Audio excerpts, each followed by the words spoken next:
So like we see what happened during COVID. So we can't just leave a kid in a classroom with AI alone right Yeah, away. you're right. Like that's Absolutely. not probable. There is still like teachers in that video in the UK that are in the classroom, right? It's interesting because how long are you going to leave that headset on? It reminds me of like Ready Player One, right? Yeah. So we are isolating ourselves to learn with a robot, but like how long should we do that for in a day? We're like, even you and I love podcasting, but I have to be really conscious about how long am I sitting in front of the screen? And then how am I moving my body? How am I getting outside into nature to like feed my soul? I obviously kids spend a lot of alone time, if you will, with machines, whether Yeah, on a video lot. games or, on the internet. Because, there's a lot of bots on the internet that aren't human, and their whole purpose is to get some kind of reaction out of people. Mm-hmm. You think you're interacting with a human being, but you're actually interacting with a bot. Yeah. And they're designed specifically to push your buttons. I like Grammarly a lot, and it also sends you like weekly updates on like unique words that you're using, and it will tell you like, "Ooh, here's your personality when you're writing this week. You used a lot of like confidence. You used a lot of like unique words. I love reading that. I'm like, "Ooh, look at me. Way to go." Yeah. Well, I mean, this is a good segue to the next topic that I want to talk about, which is co-teaching. I think I sent you an article. Yeah, you And in sent me that, an article. that's a perfect example where I wrote about 500 words of it, and the AI did the rest. Oh, that's good to know. Yeah. Hey, well, it Yeah, so worked. I thought it was all now you. you have the and how much of it is me? Well, I mean, you could argue 100%, but then you could argue and say, well, not really, because it's kind of like the AI got it in there too. It makes sure that I have no mistakes. I don't make mistakes anymore because the AI makes I sure I found don't. one error, I'm not gonna lie. So then you probably found the part that I wrote. With just one word. I think you wrote, like, "the" and you meant "there" or switch Okay, it so up. yeah, see, I'm not infallible. That's why I let some of those things slide, because people then will think that it's entirely done by AI, and I don't want people to think that. Well, I mean, maybe that's kind of, like, interesting that, like, the AI didn't catch it either. Like, that's kind of interesting, like, I don't know. No, the AI would Actually, I wasn't would gonna miss say that, something like that, but that had to have been me. but at least you know I really read it, right? I read Yeah, the whole well, I mean, that's why I sometimes I leave an error in there, because it's like, well, I did write it. I didn't want people to think, well, the AI, it's no, they're already, but 99% of the time, you're not going to find mistakes, though. Yeah, no worries. Even if it isn't an AI. So that brings me to Yeah, that so article. Do you mind if I pull up that article, Tess? yeah, so in the article, Jose is talking about co-teaching and what we think of it as teachers in classrooms, and I think it can bend into so many different categories again. And I think it depends on leadership as well and training for co-teaching. I've been in many successful co-teaching experiences. I've witnessed co-teaching that's successful, and unfortunately, I've been in co-teaching that has not worked. I think my success rate with co-teaching is, underwater. I've had more failures than I had successes. I Okay. want to point out this one quote, Tess, because I want your take on it. It's from the Who wrote Dr. it? Dr. Marilyn Friend. Dr. I'm Mar- just this kidding. one, Dr. Marilyn Friend wrote. Okay. She says that co-teaching offers a means to support students without removing them from core instruction. Now, this goes to the heart of the whole pull-out method, which is something that I'm a big proponent of, because I like to isolate students away from their gen ed class specifically to target certain language skills. But if they're Mhm. in the classroom and there's all this other moving parts going on, it's kind of hard to isolate that. What's your take on that? Yeah, I think pullout started to get like this bad name, right? Because originally it was students getting pulled out for what used to be called special education. Now it's learning centers, what have you. Um, but I think that there's good things about it. Even tracking is known as like a dirty word in education, right? A bad thing. But when we look at tracking at a school that is where I currently work, 98% Latino, some of the tracking is not a bad thing. So if I'm pulling a student out, of a classroom so that they can practice their ELD and speak and understand, that sounds to me more important than reading Romeo and Juliet, because they can't access it really yet, Yeah. right? Like, Right. it makes sense to me. Why would I have currently I have a student, we had spoken about this before, who is speaks Arabic, and she's new to America. I'm not really concerned about her writing a persuasive essay right now. She needs to learn how to talk with me in full sentences still, right? Yeah. So I think that's really important. On the flip side of that, I would say that when a lot of those students are not pulled out of the classroom, even if it's not newcomers, if they're reading at a third grade level and they're in a seventh grade classroom, when it comes to us like reading a novel or writing an essay, those are the students who usually have high behavior issues because they don't understand what's going on. They start to feel dumb, and then they start to act out, and then it slows down the entire class. So I wish taxpayers would come into classrooms more. I know that's a complicated issue because we also can't have strangers just piling into schools. But I wish they could see what was actually going on, because I think sometimes it's a huge disservice, because I see a lot of students who are very capable, and they are waiting in the classroom a lot, waiting for the other Yeah. students to behave, and they are losing learning. Yeah. Yeah. There's a lot of time that goes to waste, unfortunately. Yeah. But community schools are known to have like, not PTO necessarily, but they have like community nights where they invite people from the community come in, and sometimes they have open forums like that. So there are opportunities for people in the community to voice their concerns or their opinions, or, usually those schools are pretty open and allow for people to come and visit the school and talk about, how that affects where they live. Yeah. So it's not entirely closed. Yeah. Depending on Oh, where you true. live, Yeah. Yeah. All right, so let's move on from that, because there's another part that I want to talk about, which kind of goes still into into this whole point of But like, I co-teaching. guess on the flip side, what is she talking about? Like with Well, keeping she's them in the classroom, like wanting them to have the social aspect, wanting them to see what a seventh grade classroom is like. When we talk about who's seeing that, we're talking about the student, right? If a yeah, student is always in the ELD classroom, contained, they need to also move, right? Be in elective classes with other students, see what a seventh grade English class is like. I've had students who are learning English, but they are reading the novel in Spanish, but they're still learning how to translate their writing. So they can read the novel with us because they're reading at a seventh grade level or a 12th grade level, or whomever I've taught before. They're reading the novel in Spanish, and then they're writing their essay in Spanish, because that time I'm grading comprehension and thought. And then another time I'll have them write something, and I'm grading their skill in writing. So I think as a teacher, we can look at like, when do I need them like pulled out, or when do I need that to alter my grading? So sometimes, yes, I want them in the room, but sometimes it is better to work with you. sure, and that's why I think teachers, ESOL or ELD teachers, we need to have a little bit more discretion on how do we want to apply this. But there just seems, and I'm going to get to this whole push to there. It's almost like they're almost holding a gun to our heads that, well, we got to accept this. But here, I want to point out this part of the article. It says, however, one must ask whether sacrificing targeted small group instruction because of supposed social stigma is worth it.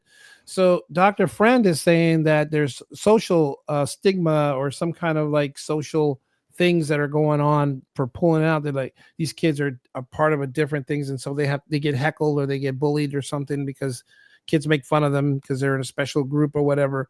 But are we really going to sacrifice this because of that? Because these kids are if their kids are getting heckled for this, they're getting heckled for other things too. Yeah, I think we get heckled for all sorts of things in Yeah. middle school. But I also think that if our school is built in a way where students are moving and adults are moving in and out of classrooms, then nobody really cares anymore. I have students currently that just stand up and say, "Hey, can I go work on that in Learning Center?" Yeah. They don't feel shame at all, and they're going to a classroom for special education needs, right? Right.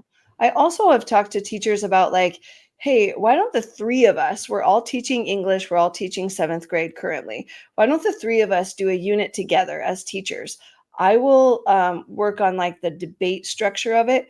They'll come to your room to read the article and do the reading comprehension with you. And then they'll go to this other third person's room and they can work on the writing aspect. And we could then move the students and categorize them in groups that we think that they would best thrive in. And then they could get individualized attention with us. Like, when did individualized attention become a bad thing? Like, I know. that's a great thing. I can sit with them and discourse and we can get into deeper thought. That's awesome. I don't know. I don't know where this is coming from, but this is why I mentioned this. And let me go back and share the article again. That's why I essentially said this in the article. I say some sentiments dip into skepticism as the overarching education system's message booms of submission sooner or later.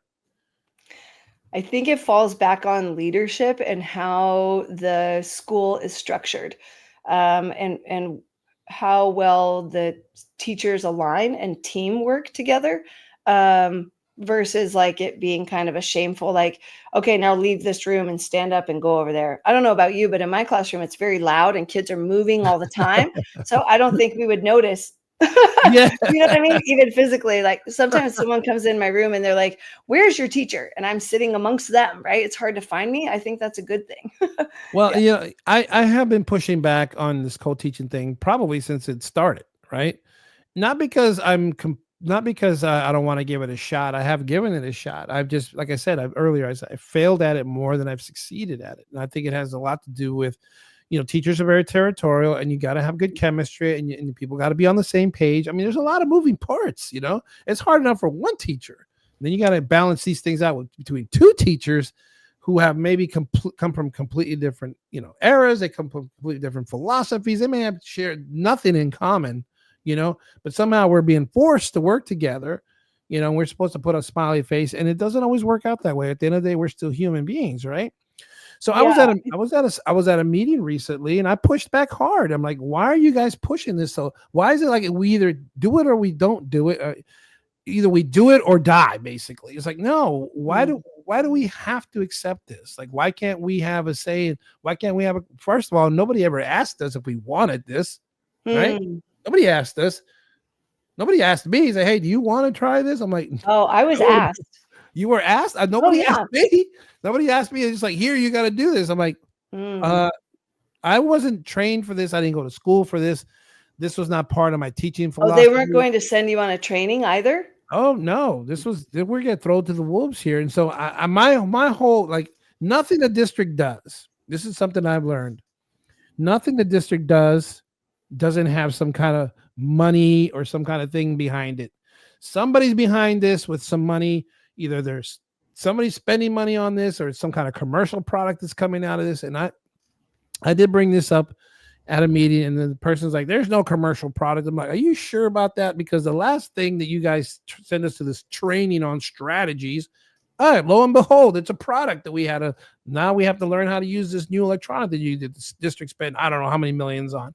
Come on, man. Yeah. The co-teaching thing is there's something else behind it. Whatever it is, I don't know. And I thought maybe you could shed a little light on that.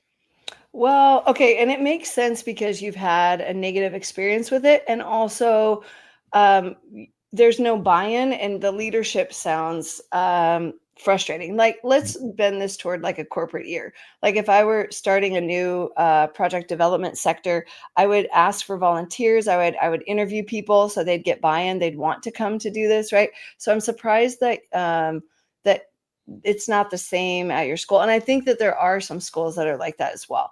When I've worked at 5 different schools, private, public, charter, Title I, I'm a mover, but I think that when I see leadership that does it well, first of all, they asked some of us who would want to volunteer.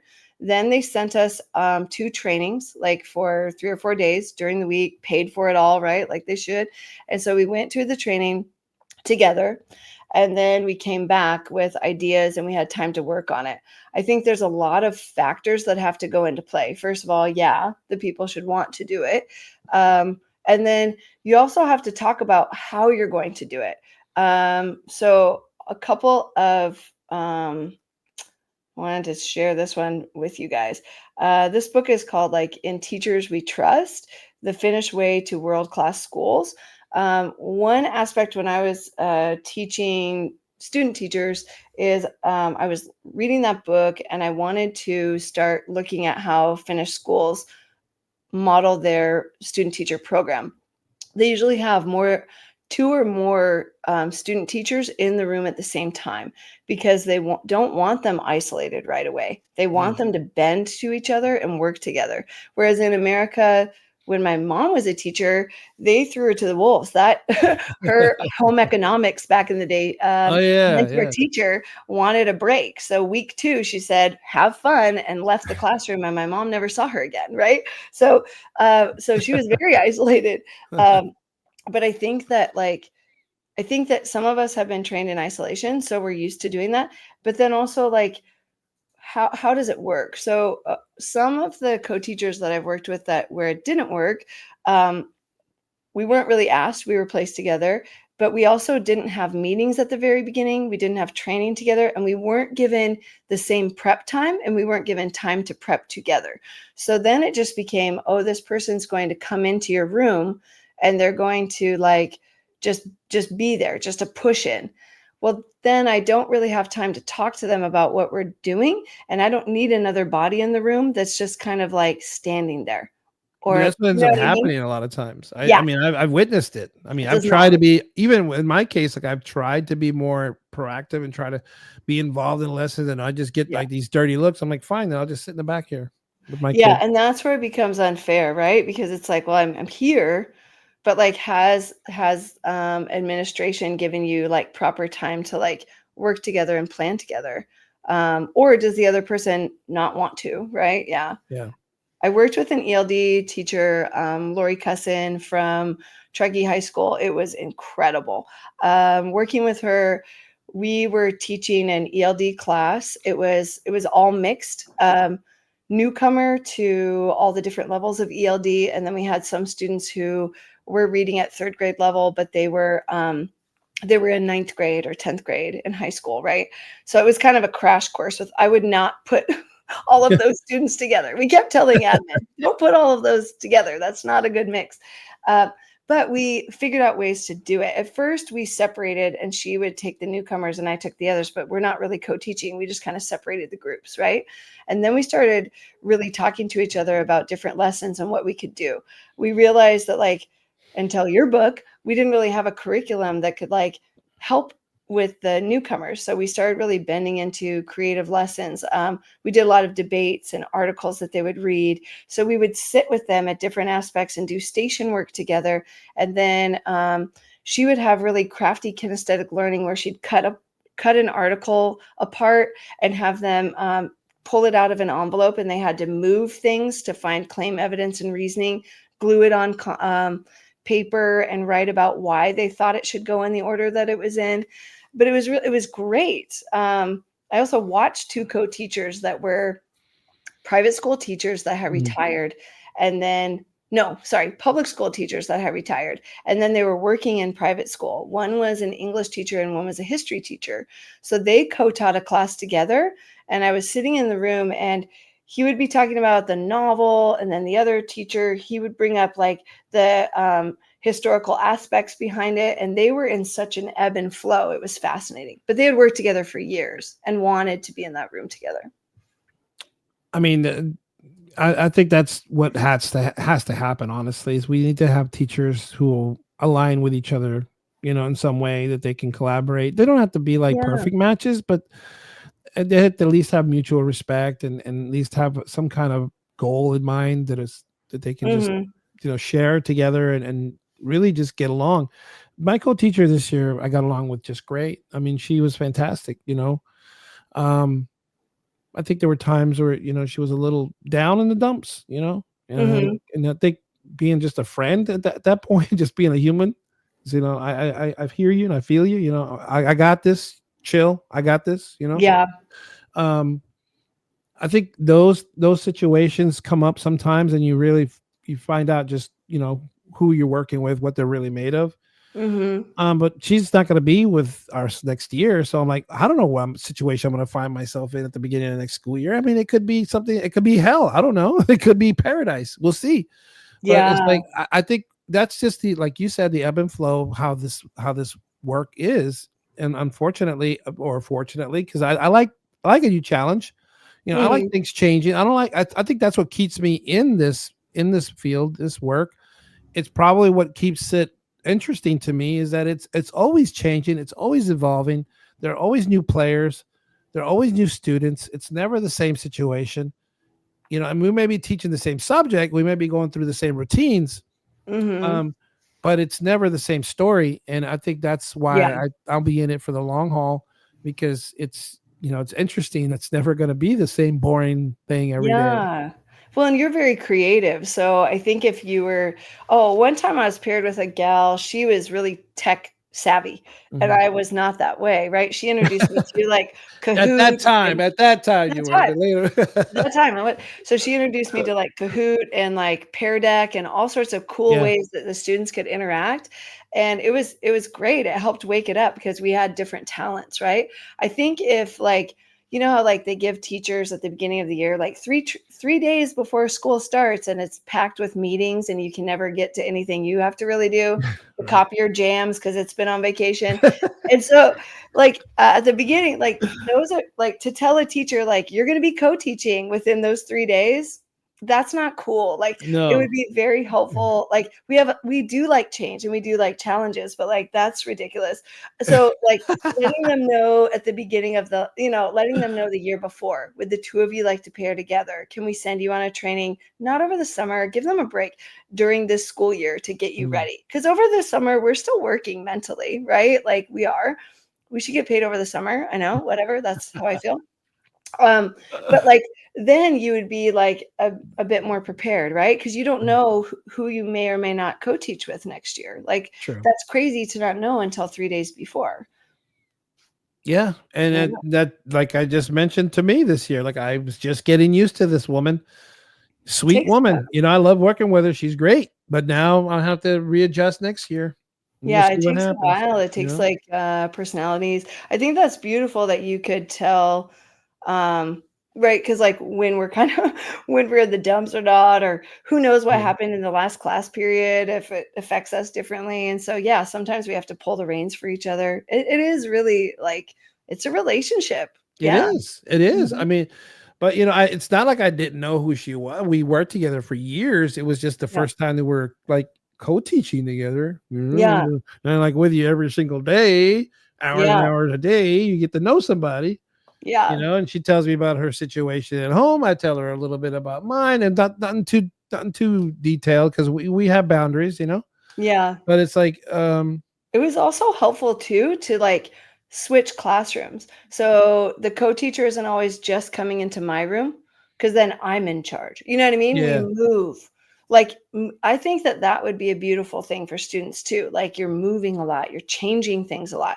"Hey, we're gonna go present over here. Hey, we're gonna mm, split you apart, and then we're going to bring you guys together and have a debate. So, our slides are being made, and you don't know what we have, and it's a little competition." You know what I mean? Like, make it interesting. Yeah. yeah, for Yeah. sure. Mhm.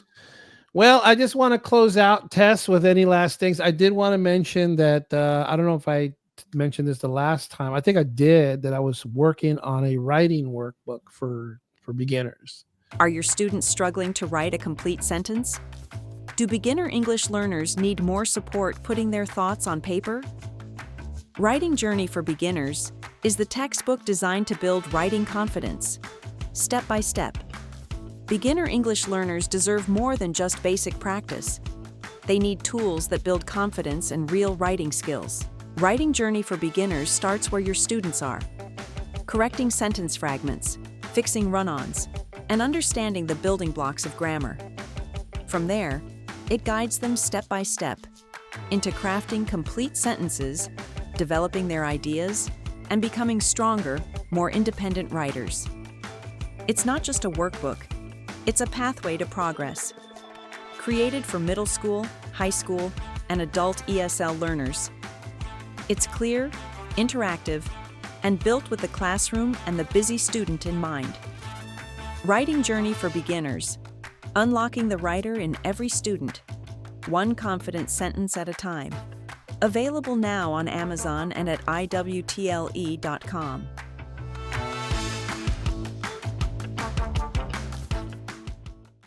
Because, you know, I think a lot of people wanted me to write like a part 2 of the I Want to Learn English, right? Mm-hmm. And like I try to and I explained to the audience, it's like what I thought would be better than that is to have a write of something that focuses on writing that's somewhere between the level 1 and the level 2. Yeah, because Right. what you want them to understand is there shouldn't be another book. They've graduated. Yeah. Right? Yeah. Yes. Amen. Right. Yeah. And besides, there's plenty of intermediate level books. You don't need mine. Yeah. So I said, but let's stick to what they do need. They need to be able to write. That's the Yeah. direction everyone's going. And let's not kid ourselves. It's not just, yeah, of course we want them to physically write, but we want them to be able to type, and we want to be able to formulate, you know, their own original content without having to rely on AI or any of that stuff.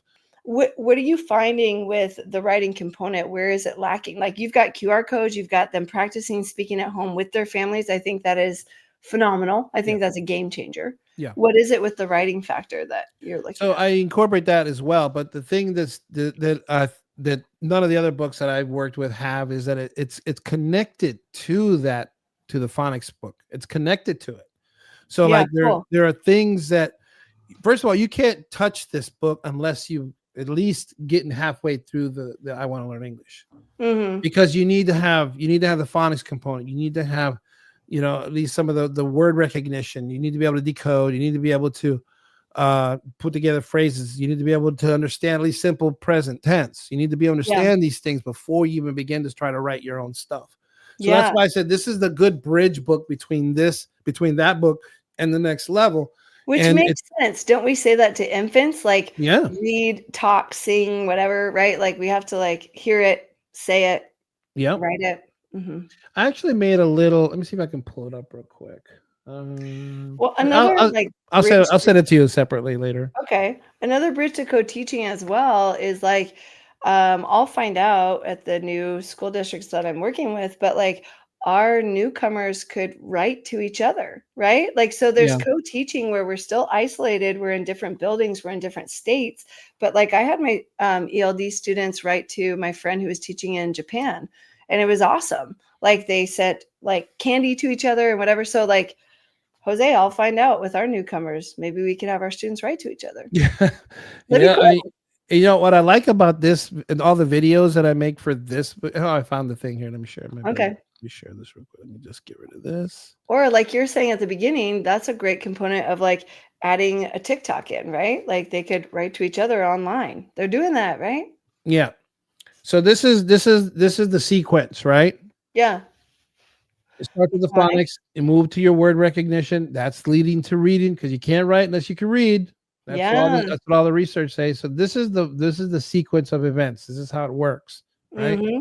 And I think I need to visually show my colleagues that at times, because I think we forget. Some people want to run from here, jump here to here, or jump from here to here. It doesn't work that way. You got to go in sequence. That's what all the research indicates. You know, it's funny because on the first day of school or the first week of school, a lot of teachers are like, I'm going to have them write an essay right away about themselves. And I'm like, oh, like that's a lot. So, but yeah, like even at the beginning of the year, like, let's like hear what they're saying. Yeah. So this is, I'm sorry to be coughing up a storm here, Okay. but this kind of gives you a little bit more of how I connect the phonics pieces with the writing pieces. Let me share. I love like the picture and the diagram, and then like moving it over to the sentence frames. It's beautiful. Because then what we do here is, you know, you're showing. I like low stakes type of activities for beginners. So what I do is I write the sentences out. These are questions actually. So then they just have to. There's two things they got to do. They got to capitalize, and they got to put the question mark at the end. Unfortunately, I could give this to all of my seventh graders. I know. Well, see, that's I find that the SPED teachers that I work with are all like, I want to use it with my students, and then some of the teachers, some of the other teachers, I want to use it with some of our kids, the regular kids. But well, then have at it. You know, use it. right? So like, because Yes, this, this if it's curriculum low caters to the stakes, whole if they're school. struggling writers, low stakes is the way to go, Tess. So like over here, like down here, it's like they got to write 3 original sentences. There's that original content part. Yep, And I it's love low that you have stakes. Canada. Woo woo. Yeah, let's say low stakes. Instead of saying is Mary from Canada, you could change it is Mary from Mexico. You know, it's huge because my students were playing Mad Libs the other day. I have to teach Mm, them how to do it, right? Like yeah. my generation is vastly different than theirs, but they were asking me again, like proper noun, and I had to remind them, like, yeah, like Canada is also a proper noun because they're thinking like a person's name and a table, but they're forgetting like, yeah, they're forgetting about countries and naming, capitalizing like companies when they're writing Right. about like Takis. I'm like, capitalize that. Even Takis. We're even gonna talk Jose, about. I love that conversation we had about Takis the last time. That was fun. people went wild for that on social media. And even my students, I've noticed a lot this year, their last name, they're capitalizing their first name and not their last name. It's very interesting. It's probably just not doing it. Yeah. But I don't know if there's a system behind it or something methodical behind it. No, 2 years ago it was because there was a rapper and he wrote in all lowercase. So all the students started doing that. And I said, when you are a rapper and you've won a Grammy, call me and I'll let you write lowercase. So here, this slide here shows you a real connection to the phonics book to the writing Cool. book. This is something right from the writing book, because in this one we're doing conjunctions, right? And we're working with the word but, right? And but is a short U sound. So I do Mm. a review of, the long and short vowels, and we do this little activity to kind of just get them back into the rhythm of doing vowels and just pronouncing those one syllable words. And then we bring it back to the actual writing part. This is low stakes. All you got to do is add the word but here. Boom, boom, boom, boom, boom. Right? It's so mindfully done. Now I have 7th graders using Quill right now, and they can type with the AI robot Mm. making sentences, but it goes faster and there's no one to break it all down. So if they've missed learning along the way, they're stuck Yeah. and they have to keep redoing the sentence again and again, or raise their hand and ask me like, what the heck's going on? But you're teaching it so mindfully to Yeah. help them not get stuck or not to lose or jump. And Mhm. so like what this does is it goes through the entire activity with them.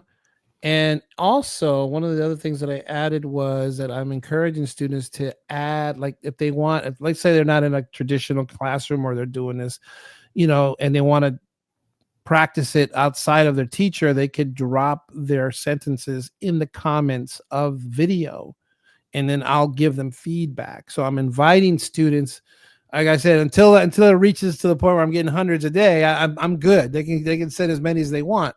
It's a good I problem think to that's have. beautiful because you want them speaking, right? Yeah. And then also, like, I knew a teacher who he would give verbal feedback on essays through online programs because it was quicker for him to grade as well, right? So, yeah, verbal is beautiful.